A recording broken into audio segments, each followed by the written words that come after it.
구약 성경에는 많은 예언자들이 등장합니다. 그 중에서 엘리사라고 하는 예언자는 일반 백성들과 아주 가깝게 접촉하면서 백성들의 어려운 문제를 해결해주고 또 소원을 들어주기 위해서 기적을 많이 일으켰던, 그래서 열왕기하 전체에 보면 14번의 기적 이야기가 기록이 되어 있습니다.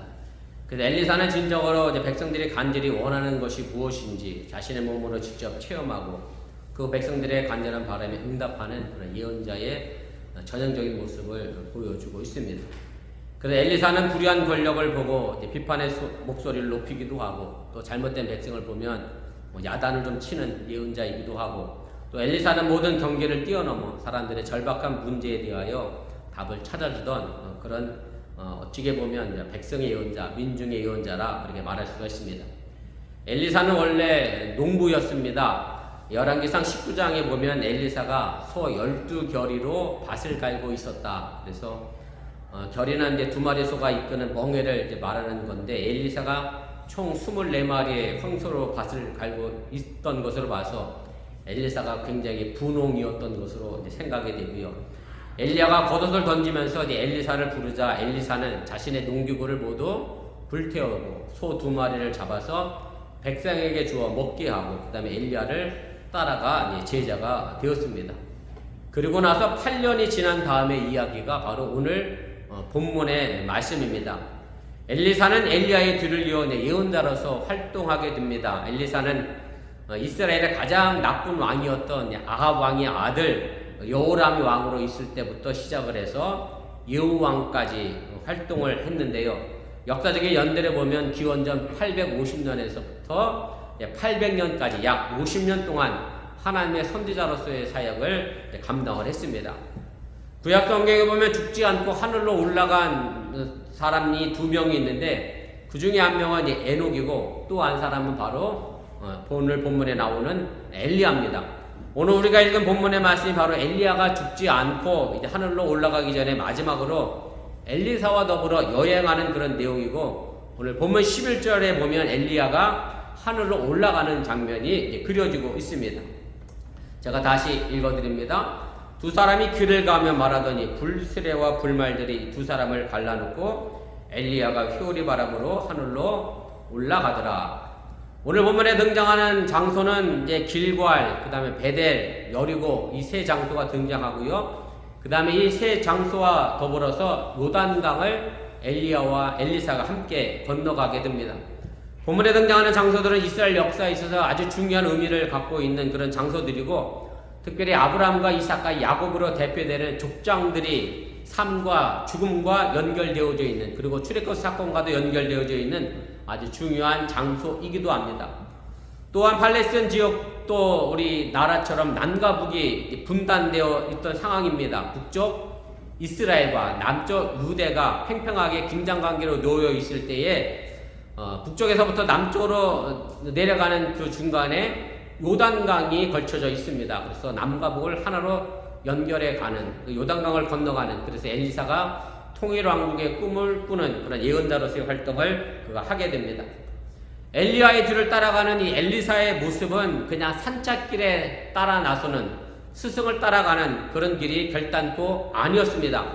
남과 북으로 분단된 상황에서 예언자들이 왕들에 의하여 잡혀 죽음을 당하던 그런 시대에서 더더욱 아합이라고 하는 최고의 왕이라고 하는 최악의 왕이 다스리는 시대에서 엘리사가 엘리야를 따라간다는 것은 말 그대로 목숨을 걸고 따라가는 비장한 발걸음이었다는 그런 말씀입니다.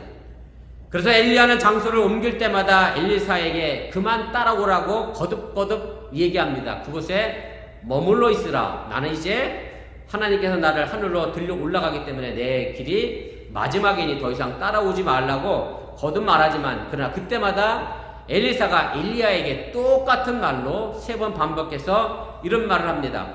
보면 2절, 4절, 6절에 등장하는데 제가 그 부분만 다시 읽어드립니다. 엘리사가 이르되 여호와께서 살아계심과 당신의 영혼이 살아있음을 두고 맹세하노니 내가 당신을 떠나지 아니하겠나이다 하니라. 엘리사는 엘리야를 떠나지 않고 끝까지 따르겠다. 엘리야가 죽을 때까지 그 길을 함께 걸어가겠다라고 이야기합니다. 그리고 우리가 그 맹세에 대하여 좀 깊이 생각해 봐야 합니다. 바로 하나님의 살아계심에 대하여는 우리가 부정할 수 없는 사실이고, 엘리야의 영혼이 살아있음에 대하여 오늘 엘리사는 맹세를 합니다. 다시 말하면 엘리야가 죽을 때까지 따라가겠다는 그런 맹세이고, 결국 엘리사는 그 맹세를 그대로 또한 지켜내기도 합니다. 바로 이것이 이 시대에 필요한 참된 제자의 모습이며, 바로 우리들이 그리스도인으로서 마땅히 가져야 될 본분의 자세이고 마음의 자세임을 여러분들이 잊지 마시길 바랍니다. 여호와 앞에 살아계심을 두고 우리가 맹세한 그 믿음의 맹세를 중단하지 않고 멈추지 않고 끝까지 따라가는 신앙의 삶의 모습이 우리에게 필요하다라고 하는 얘기입니다. 우리가 일반적으로 너무나도 잘 알고 있는 이야기입니다만은 말은 참 쉽습니다. 그래서 제가 오늘 아침에 일부 뉴스 예배 때 나린이에게 집을 100채 사주기로 약속을 했거든요. 나린이가 집이 100채가 필요하다네. 한미는 내가 하버드대를 보내주기로 약속을 했어요. 말은 참 쉽잖아요, 그죠? 네, 말이 쉬워요. 제가 말로 못하겠어요. 말은 참 쉽습니다. 근데 문제는 그것을 실행으로, 행동으로 옮겨내는 게 정말 어려운 문제고, 그러다 보니 너무나 가벼운 말들이 난무하는 지금의 세대가 됐고, 요즘 한국에서 유행하는 말로 한다고 하면 영혼 없는 말만 오고 가는 그런 시대가 된 것이 아닌가, 그런 생각을 하게 됩니다. 우리 한국 사람들은 참 그런 말 하기가 어렵고 쑥스럽긴 합니다만은, 미국 남자들은 미국 부인한테 뭐를 많이 남발하잖아요. 네? I love you를 막 남발해. 하루에도 10번씩 막 해. 근데 한국 남자들은 1년에 한두 번 하나? 아니면 평생에 한 번 하나? 평생에 한 번 한 게 결혼하는 거예요. 이 한국 남자들의 말이 그만큼 진중함이 있습니다.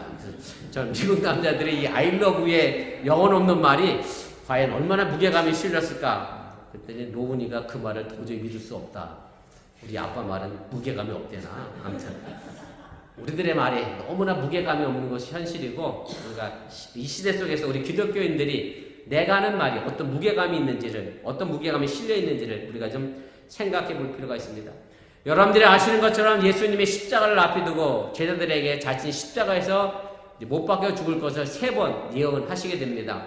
그때 모든 제자들이 이렇게 대답을 합니다. 대표적인 성경 구절이 마태복음 26장 35절이죠. 베드로가 이르되 내가 주와 함께 죽을지언정 주를 부인하지 않겠나이다 하고 모든 제자도 그와 같이 말하니라. 베드로가 죽으면 죽었지 내가 예수님을 모른다 하지 않겠고 끝까지 예수님을 따라가겠다라고 대답을 했고, 모든 제자도 그렇게 말했습니다마는 사실은 이 약속, 이 맹세를 지킨 제자들은 한 명도 없습니다. 누가복음에는 베드로의 맹세와 각오가 더 분명하게 나타납니다. 누가복음 22장 33절입니다. 그가 말하되 주여 내가 주와 함께 오게도 죽는 데도 가기를 각오하였나이다. 베드로의 이 맹세와 각오는 결과적으로 허무하게 끝이 나게 됩니다. 모두가 무서워 도망가 숨어 버렸습니다. 어찌 생각해보면 베드로와 제자들만의 모습은 결단코 아닙니다. 지금 바로 우리의 모습이고 나약한 인간의 실존적인 모습을 그대로 보여주고 있는 것이 오늘 이 베드로의 맹세와 각오가 아닌가, 그런 생각을 해보게 됩니다. 그러나 오늘 본문의 엘리사는 그 맹세를 지켜내게 됩니다. 그리고 또한 우리가 지켜야 될 맹세이며 참된 그리스도의 제자의 모습임을 여러분들이 믿으시기를 바랍니다. 이렇게 끝까지 따라간 엘리사에게 엘리야는 요단강을 건너면서 네가 이렇게 나를 끝까지 따라오니 분명 뭔가 원하는 것이 있을 것이다 라고 하면서 그 원하는 것을 이야기하라, 그렇게 이야기하게 됩니다. 본문 9절입니다. 건너매 엘리야가 엘리사에게 이르되 나를 내게서 데려감을 당하기 전에 내가 네게 어떻게 할지를 구하라. 내가 너에게 뭘 해줬으면 좋겠느냐 라고 물었고, 엘리사가 이 말을 듣고 나서 그 후반부에 이렇게 대답을 합니다. 엘리사가 이르되 당신의 성령이 하시는 역사가 갑절이나 내게 있게 하소서. 엘리사는 엘리야 스승이 가지고 있었던 성령 안에서의 능력이 자신에게 성경 번역이 한국말로는 갑절 2배라고 되어 있습니다만은 그렇게 받기를 원한다라고 했는데, 결코 이것이 자기의 영광을 위한 것이 아니라 자신에게 주어진 예언자의 사명을 감당하기 위하여 이것을 요구하고 있다라고 하는 사실을 여러분들이 기억하시기 바랍니다. 오늘 이 말씀의 근거는 사실 신명기 21장 17절에 나와 있습니다. 거기에 보면 신명기의 유산의 상속에 관한 법인데요. 자기의 소유에서 그에게는 두 몫을 줄 것이니 그는 자기의 기력의 시작임이라. 장자의 권리가 그에게 있음이니라. 이렇게 말씀하고 있습니다. 오늘 엘리사가 성령 안에서 당신의 갑절의 능력을 내가 받았으면 좋겠다라고 되어 있는데, 사실 영어 성경 표현이 어찌 보면 더 정확한 번역일 수 있는데 이렇게 되어 있습니다. 더블 포션이라고 되어 있습니다. 쉽게 말하면 아버지의 재산을 3등분 하는 거예요. 그래서 장자에게는 몇 개의 포션이요? 2개의 포션이 있는 거고 나머지에게 하나의 포션이 있는 겁니다. 왜 장자에게 더블 포션을 줬을까요? 그 이유는 간단합니다. 아버지가 나이 들면 누가 모셔야 돼요? 장자가 부모님을 모셔야 될 책임이 있기 때문에 장자에게 더블 포션을 주었다라는 사실을 우리가 기억할 필요가 있습니다. 그래서 권리라고 하는 것은 사실은 책임과 함께 움직여야 합니다. 내게 주어진 권리만을 요구할 것이 아니라 그 권리에 합당한 책임도 우리가 감당해야 한다라고 하는 얘기입니다. 사실은 이것은 이스라엘 나라뿐만 아니라 우리나라 유산 상속에도 비슷합니다. 장자가 대부분 그 유산을 물려받게 되어 있습니다. 이렇게 얘기했더니 하람이가 엄청 좋아하더라고요. 하람이가 뭘 받을 게 많은지. 그런데 요즘은 좀 시대가 좀 점점 바뀌어서 딸들에게도 유산을 물려줍니다. 물론 딸이 부모님을 모시고 살 경우에 많은 부분 딸들에게도 유산이 이제 배분이 되는데, 그렇게 그만큼 권리와 책임은 함께 간다라고 하는 취지의 유산 상속법이 점점 시대에 따라 바뀌어져 가고 있음을 우리가 알게 됩니다. 우리가 한국교회에서 부흥회에 참석했던 분들은 아시겠습니다만 단골로 등장하는 본문이 사실 오늘 본문입니다. 앞에 계신 목사님들이 대부분 뭐만은 강조 안 하면 내게도 갑절의 능력을 받게 해달라, 그렇게 기도하라고 얘기하고 그렇게 소원하기 위하여 이제 간구하라고 그렇게 말씀을 전하고 또 설교를 하게 됩니다. 제가 말씀하는 것은 물론 갑절의 능력 받아야죠. 그런데 그 부흥사 대부분은 그럼 그 다음에 그 능력을 어디에 쓸 것인가에 대한 책임은 이야기하지 않고 관심하지 않았다는데, 우리 기독교에 문제가 생긴 것은 아닌가 그런 생각을 해보게 됩니다. 그 당국 기독교는 복만 추구하는 기복주의 신앙에 빠지게 됐고, 그 기독교가 감당해야 될 책임에 대해서, 사명에 대해서는 점점 무관심하는 그런 쇠퇴의 모습을 지금 우리가 가지고 있다고 해도 틀리지가 않습니다. 여러분들도 갑절의 능력, 2배의 능력을 구하시기를 바랍니다. 그리고 그 갑절의 능력, 2배의 능력을 받고 그만한 책임 또한 감당하시길 바랍니다. 바로 이것이 지금 이 시대를 살아가고 있는 우리 그리스도인들에게 하나님이 바라고 원하시는 기도의 제목이고 능력임을 믿으시기를 바랍니다. 모든 부모님들이 자녀들이 공부 잘하기를 소원하고 또한 그렇게 되기를 기도합니다. 물론 공부를 못하는 것보다 잘하는 게 더 좋습니다. 유수들도 마찬가지고 자신이 이왕이면 공부를 잘하기를 소원합니다. 그래서 잘해서 무엇이 되고 싶다라는 꿈을 꿉니다. 오늘 유수야에게 물었더니 공부 잘해서 돈을 많이 벌고 싶대요. 뭔 직업이든 상관없어. 돈을 많이 벌고 싶다. 그래서 돈을 많이 버는 게 중요한 게 아니라 그 돈 벌어서 어떻게 사느냐가 더 중요하다. 공부 잘하고 못하고가 중요한 게 아니라 내가 이 사회에서, 하나님의 나라에서 과연 어떻게 살 것인가에 대해 관심 갖는 것이 중요하지, 공부 잘해서 내가 사장이 되겠다, 의사가 되겠다, 검사 판사가 되겠다, 이게 중요한 것이 아니다 라는 말씀을 제가 우리 아이들에게 가르쳐 줬습니다. 바로 여러분들도 마찬가지입니다. 자녀를 교육하고 가르침에 있어서 무엇이 되라고 하기보다 내 인생을 어떻게 살 것인가, 그리스도 안에서 내 삶의 모습은 어떻게 전개되어야 될 것인가를 생각하는 방법으로 가르쳐 주시길 바랍니다. 그런데 자녀들이 20년, 30년이 지난 다음에 어느 날 아침에 일어나고 또 잠들 때까지 순간순간 어느 일상을 살아낼 것인가를 그려보시고 이를 위해 기도하는 그런 부모님이 될 수 있기를 주님의 이름으로 부탁을 드립니다. 물론 이미 성인이 되어서 이미 무엇이 된 우리들도 어떻게 살까 하는 이 문제는 결코 무시해서는 안 되는 말씀입니다. 이미 이 사회 속에서 그 맡겨진 위치에서 삶을 살아가는 여러분들도 내 위치에서, 내 가정을 위해서, 내 자녀를 위해서, 내 직장에서, 그리고 하나님의 나라를 위하여 내가 어떻게 살아갈 것인가를 기도하면서 이 사명과 이 책임을 감당하기 위하여 오늘도 내게 갑절의 능력이 성령 안에서 임할 수 있기를 기도하고 구하시기를 주님의 이름으로 간절히 축원을 드립니다. 이렇게 자신의 사명을 감당하기 위하여 성령 안에서 갑절의 능력을 구한 엘리사에게 엘리야는 자기의 마지막을 볼 때 그 능력이 임하게 될 것임을 말을 합니다. 그리고 그 능력을 받은 엘리사는 더 이상 엘리야의 뒤를 쫓지 않고 다시 요단강을 건너 자신의 사명과 하나님의 일을 위하여 홀로 길을 주체적으로 떠나가 예언자의 사명, 선지자의 사명을 감당하게 합니다. 허건사님 말씀 또 드려서 죄송합니다. 제가 어제 허건사님과 우리 이정수 집사님과 아침 기도회를 마치고 식사를 했습니다.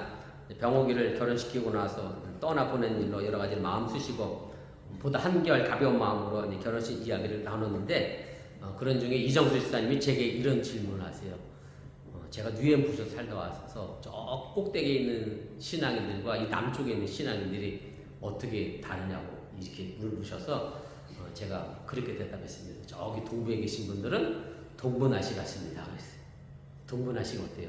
겨울이 다가오니 아주 매섭고 춥죠. 그래서 거기 계신 신앙하시는 한국 분들도 아주 매섭고 춥습니다. 뭔가 정확한